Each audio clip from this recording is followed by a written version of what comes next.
உலக தமிழர்களின் number 1 செய்தித்தளம் www.tamilvoice.com.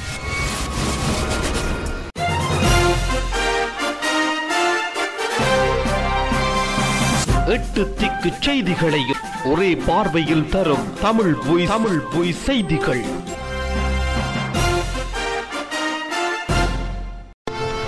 வணக்கம், இது tamilvoice.com செய்திகள். முதலில் இலங்கை செய்திகள். 30 வருட யுத்தத்தால் பாதிக்கப்பட்டு தமது காணிகளை விட்டு இடம்பெயர்ந்துள்ள பிரஜைகளின் காணி உரிமையை உறுதி செய்யும் நோக்கில் ஆட்சி உரிமை விசேட ஒழுங்குகள் சட்டம் மூலம் எதிர்வரும் வாரங்களில் நாடாளுமன்றத்தில் சமர்ப்பிக்கப்படும் என நீதியமைச்சர் விஜயதாச ராஜபக்ச தெரிவித்துள்ளார். 1993 ஆண்டு மே மாதம் 1ஆம் திகதி தொடக்கம் 2009 ஆண்டு மே மாதம் 1ஆம் திகதி வரையான காலப்பகுதியில் யுத்தத்தால் பாதிக்கப்பட்டுள்ள மக்களின் காணி உரிமையை உறுதி செய்யும் நோக்கில் புதிய சட்ட திருத்தம் கொண்டுவரப்பட உள்ளதாகவும் முன்னர் அந்த காணியில் இருந்தவர்களுக்கு காணி சொந்தமாகும் என்ற திருத்தம் செயற்படுத்தப்பட உள்ளதாகவும் அமைச்சர் குறிப்பிட்டுள்ளார்.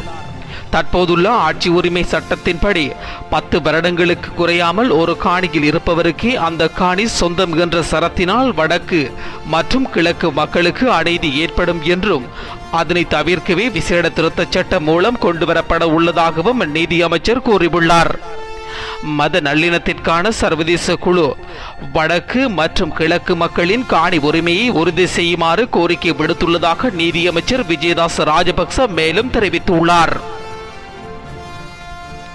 37 வயதான தமிழ் ஊடகவியலாளரான சுப்பிரமணியம் ராமச்சந்திரன் யாழ் வடமராட்சி கலிகை சந்தியில் வைத்து சிங்கள இராணுவத்தினரால் கைது செய்யப்பட்டு 8 ஆண்டுகள் கடந்துவிட்டன. 1 மாத காலத்திற்கு பின்னர் இலங்கை இராணுவத்தினரின் கடத்தல் தொடர்பாக பிரான்சை மையமாக கொண்டு இயங்கும் ஊடகங்கள் கண்காணிப்பகமான ரிப்போர்ட்டர் சன்ஸ் பிராண்டரிஸ் குழு கண்காணிக்க தொடங்கியது. 8 வருடங்கள் கடந்த நிலையில் தனது மகனுக்கு என்ன நடந்தது என தெரியாமல் 85 வயதை உடைய தந்தையும் 83 வயதை உடைய தாயும் புலம்பிக் கொண்டிருக்கின்றனர். ராமச்சந்திரனின் 8 மற்றும் 9 வயதை உடைய பிள்ளைகள் தங்கள் தந்தையின் வருகையை 8 வருடங்களாக பார்த்து கொண்டிருக்கின்றார்கள். எங்கள் மரணத்திற்கு முன்னர் எனது மகனை பார்த்துவிட வேண்டும் என்று யாழ்ப்பாணம் கரவட்டி துண்ணாலை கிழக்கில் வசிக்கும் ஊடகவியலாளர் ராமச்சந்திரனின் பெற்றோர் கதறிக்கொண்டிருக்கின்றனர். சர்வதேச ஊடக கண்காணிப்பு குழுக்கள் தமது மகனை கைவிட்டு விட்டதாகவும் தன்னுடைய மகன் குறித்து உள்நாட்டு விசாரணைகள் எதுவும் மேற்கொள்ளப்படவில்லை என ராமச்சந்திரனின் தந்தை குற்றம் சுமத்தியுள்ளனர். வடக்கு கிழக்கு மாகாணங்களை அபிவிருத்தி செய்யாது அவர்களுக்கு வாக்குரிமை வழங்காமல் இருந்தால் இன்றும் மஹிந்த ராஜபக்சவே ஜனாதிபதி என முன்னாள் பிரதி வெளிவிவகார அமைச்சர் நியோமல் பெரேரா தெரிவித்துள்ளார். சிலாபம் பஸ்தரிப்பு அங்குரார்ப்பண வைபவத்தில் பங்கேற்று உரையாற்றிய போதே அவர் இதனை குறிப்பிட்டுள்ளார். ஜனாதிபதி மைத்திரிபால சிறிசேனவின் 100 நாள் திட்டத்திற்கு 200 நாட்கள் வரையிலும் ஒத்துழைப்பு வழங்க தயார். எதிர்வரும் காலங்களில் நாடாளுமன்றம் மற்றும் பிரதேச சபை முறைமையில் மாற்றம் கொண்டு வர வேண்டும்.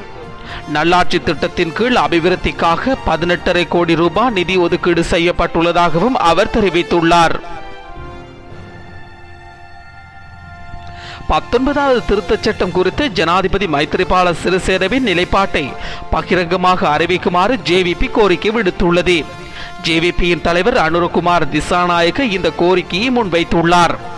ஸ்ரீலங்கா சுதந்திர கட்சியின் தலைவராக மைத்திரிபால சிறிசேனவே பதவி வகித்து வருகின்றார் என அவர் சுட்டிக்காட்டியுள்ளார். எனவே கட்சியின் நிலைப்பாட்டை மைத்திரிபால சிறிசேன வெளிப்படுத்த வேண்டியது அவசியமானது என அவர் குறிப்பிட்டுள்ளார். திருத்தச் சட்டத்தை ஜனாதிபதி ஏற்றுக்கொள்கிறாரா என்பதை மக்களுக்கு அறிவிக்க வேண்டும் எனவும் அவர் குறிப்பிட்டுள்ளார். 19வது திருத்தச் சட்டத்தில் சில விடயங்கள் மாற்றியமைக்கப்பட வேண்டும் என ஸ்ரீலங்கா சுதந்திர கட்சி கோரி வருவதாகவும் அவர் தெரிவித்திருந்தார். யாழ்குடா நாட்டின் நீர்வளத்தை மீட்பு செய்யும் தலையாய பணியில் நிபுணர்கள் அனைவரையும் வடக்கு மாகாண சபையுடன் கரம் கோர்க்குமாறு வடமாகாண சுகாதார அமைச்சர் பானா சத்தியலிங்கம் மற்றும் விவசாய அமைச்சர் பூனா ஐங்கரநேசன் ஆகியோர் கூட்டாக அழைப்பு விடுத்துள்ளனர். வடக்கு மாகாண சபையின் 27வது அமர்வு இன்றைய தினம் நடைபெற்ற போது சுன்னாகம் நிலத்தடி நீரில் எண்ணெய் மாசு தொடர்பான அறிக்கையை சுகாதார அமைச்சர் பானா சத்தியலிங்கம், விவசாய அமைச்சர் பூனா ஐங்கரநேசனும் கையொப்பமிட்டு கூட்டாக சமர்ப்பித்துள்ளனர். அந்த அறிக்கையில் சுன்னாகத்திலும் அதனை அண்டிய பகுதியிலும் நிலத்தடி நீரில் எண்ணெய் கலந்துள்ளது பற்றி ஆராய்வதற்காக நியமிக்கப்பட்ட நிபுணர் குழுவின் முதற்கட்ட ஆய்வு அறிக்கை தொடர்பாகவும் இதை முன்னிறுத்தி வடமாகாண சபை தொடர்பாகவும் சிலரால் கடுமையான விமர்சனங்கள் முன்வைக்கப்பட்டு வருகின்றன. இது எமது மக்கள் மத்தியில் தேவையற்ற குழப்பத்தை ஏற்படுத்தும் என்பதால் இது தொடர்பாக கௌரவமிக்க இந்த மன்றில் விளக்கம் அளிக்க வேண்டிய அவசியம் ஏற்பட்டுள்ளதாகவும் அவர்கள் சுட்டிக்காட்டியிருந்தனர். மட்டக்களப்பு மாவட்டத்தின் காத்தான்குடி போலீஸ் பிரிவில் உள்ள கிரான்குளம் பிரதேசத்தில் இன்று காலை பாடசாலை மாணவன் ஒருவனை மோட்டார் சைக்கிள் மோதியதில் மாணவன் ஸ்தலத்திலேயே உயிரிழந்துள்ளதாக காத்தான்குடி போலீசார் தெரிவித்துள்ளனர். கிரான்குளம் சரஸ்வதி வித்தியாலயத்தில் 2ஆம் ஆண்டில் கல்வி கற்கும் KN மதுர்ஷன் என்ற மாணவனே இவ்வாறு உயிரிழந்துள்ளார். குறித்த மாணவன் காலை தனது வீட்டிலிருந்து பாடசாலைக்கு சென்று கொண்டிருந்த போது குறித்த பாடசாலையில் கடமையாற்றும் ஆசிரியர் ஒருவரை அவரது கணவர் இறக்கிவிட்டு மோட்டார் சைக்கிளில் சென்று கொண்டிருந்த போது மாணவன் மீது மோதி உள்ளார். இதனையடுத்து மாணவன் சம்பவ இடத்திலேயே உயிரிழந்துள்ளார். போலீசார் இவ்விபத்து தொடர்பான மேலதிக விசாரணைகளை மேற்கொண்டு வருகின்றனர்.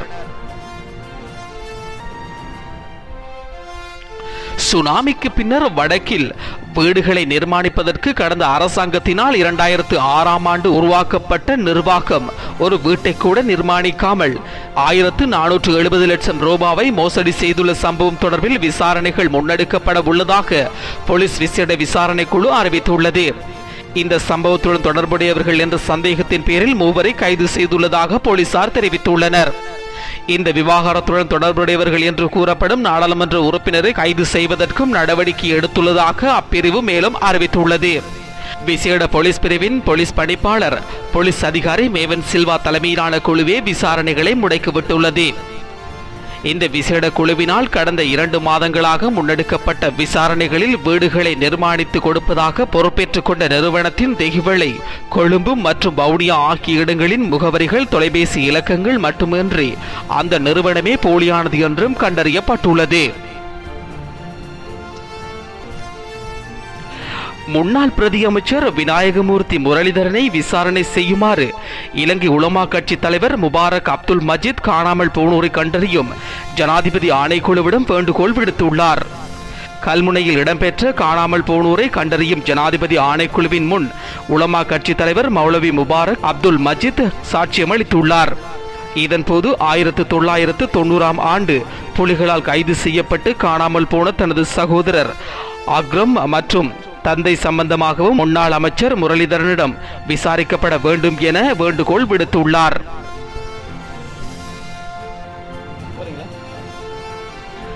வடமாகாண சபையின் முல்லைத்தீவு மாவட்ட உறுப்பினர் மேரி கமலா குணசீலனுக்கு பதிலாக புதிய உறுப்பினராக MP நட்ராஜ் நியமிக்கப்பட்டுள்ளார்.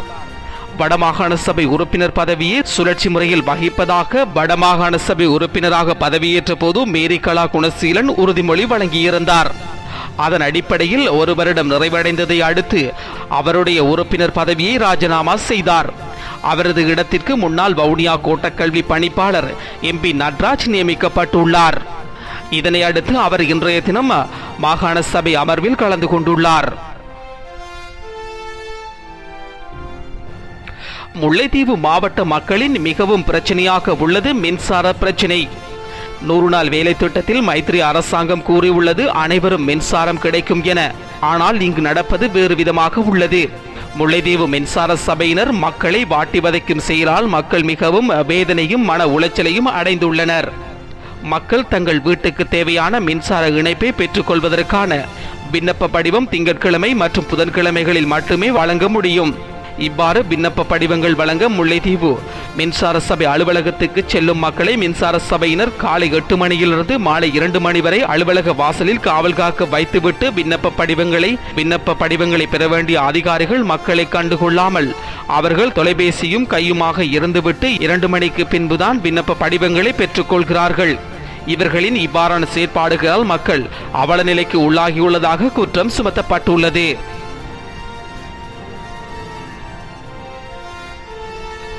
பாலியல் நடவடிக்கைகளில் அதிகம் நாட்டம் கொண்டவர்களில் சுருக்கமாக ஸ்ரீலங்கா ஏர்லைன்ஸ் காணப்பட்டது என எலியமுன குழுவினர் விசாரணை அறிக்கையை மேற்கோள் காட்டி எக்கனாமிக்ஸ் நெக்ஸ்ட் என்ற இணையதளம் செய்தி வெளியிட்டுள்ளது. அதில் மேலும் தெரிவிக்கப்பட்டுள்ளதாவது, பாலியல் நடவடிக்கைகளில் அதிகம் நாட்டம் கொண்டவர்களில் சுருக்கமாக ஸ்ரீலங்கன் ஏர்லைன்ஸ் காணப்பட்டது. உயர் அதிகாரிகள் தங்களுடைய தேவைகளுக்காக விமான பெண்களையும் இளம் பெண்களையும் துஷ்பிரயோகம் செய்தனர். இதன் காரணமாக விமான சேவையின் அனைத்து பிரிவுகளிலும் ஒழுக்கமின்மை காணப்பட்டது. விமான சேவையின் மனிதவள பிரிவிற்கான பொறுப்பதிகாரி பிரதீப் ககுலாவல இவ்வாறான நபர்கள் குறித்து அலட்சியமாக இருந்தார். இதன் காரணமாக பாலியல் துன்புறுத்தல் என்பது தடையின்றி இடம்பெறுகிறது என்றும் அதில் குற்றம் சுமத்தப்பட்டுள்ளது. கழிவு எண்ணெய் கசிவினால் பாதிக்கப்பட்ட யாழ்ப்பாணம் வலிகாம பிரதேச மக்கள் நல்லூர் ஆலயம் ஒன்றில் கவனஈர்ப்பு போராட்டத்தில் இன்று காலை முதல் ஈடுபட்டுள்ளனர். காலை 8 மணிக்கு ஆரம்பமான இக்கவனஈர்ப்பு போராட்டத்தில் ஈடுபட்ட பாதிக்கப்பட்ட மக்கள் பொறுப்பு கூற வேண்டியவர்களே ஏன் மௌனம்? முதலமைச்சரே தூய நீரிற்கான விசேட செயலணியின் இணை தலைமையை பொறுப்பேற்குக என்பன உள்ளிட்ட பல ஸ்லோகங்களை ஏந்தியவாறு போராட்டத்தில் ஈடுபட்டுள்ளனர். தூய நீருக்கான பாதிக்கப்பட்ட மக்கள் ஒன்றியம் ஏற்பாடு செய்துள்ள இந்த போராட்டத்தில் இறுதியில் மக்கள் பேரணியாக சென்று வடமாகாண முதலமைச்சர், ஆளுநர் மற்றும் யாழ் மாவட்ட அரசாங்க அதிபர் ஆகியோருக்கு மகஜரையும் கையளித்துள்ளதாகவும் தெரிவிக்கப்படுகின்றது.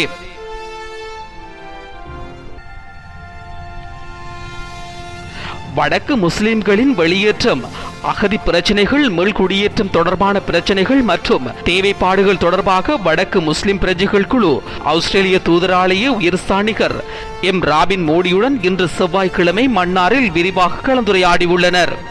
குறித்த கலந்துரையாடலில் தமிழ் முஸ்லிம் நல்லுறவுகள் பற்றியும் அவை எதிர்காலத்தில் சீர் செய்யப்பட வேண்டிய தேவைப்பாடுகள் குறித்தும் எடுத்துரைக்கப்பட்டது. வவுனியா 3 முறிப்பு பகுதியில் நேற்று இரவு ஏற்பட்ட தீ விபத்தில் வர்த்தக நிலையம் ஒன்று தீக்கிரையாகி உள்ளது. வாகனங்களுக்கு ஸ்டிக்கர் ஓட்டும் நிலையம் ஒன்றிலேயே தீ ஏற்பட்டுள்ளதாக போலீஸ் ஊடக பேச்சாளர் காரியாலயம் தெரிவித்துள்ளது. குறித்த வர்த்தக நிலையத்தில் இருந்து அனைத்து பொருட்களும் தீக்கிரையாகி உள்ளதாக போலீசார் குறிப்பிட்டுள்ளனர்.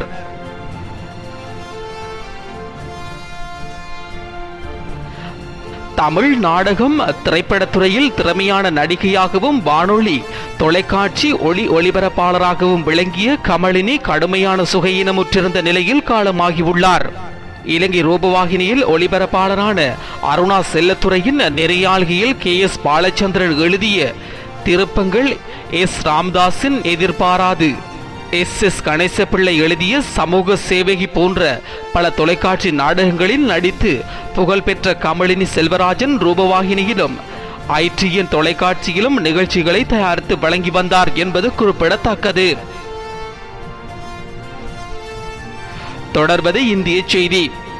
இந்தியாவில் ஆந்திர மாநிலத்தில் உள்ள சிந்தூரில் செம்மரங்களை வெட்டியவர்கள் மீது இன்று அதிகாலையில் நடத்தப்பட்ட துப்பாக்கிச் சூட்டில் தமிழ்நாட்டைச் சேர்ந்த 12 பேர் உள்ளிட்ட 20 பேர் வரையிலான தொழிலாளர்கள் கொல்லப்பட்டுள்ளனர்.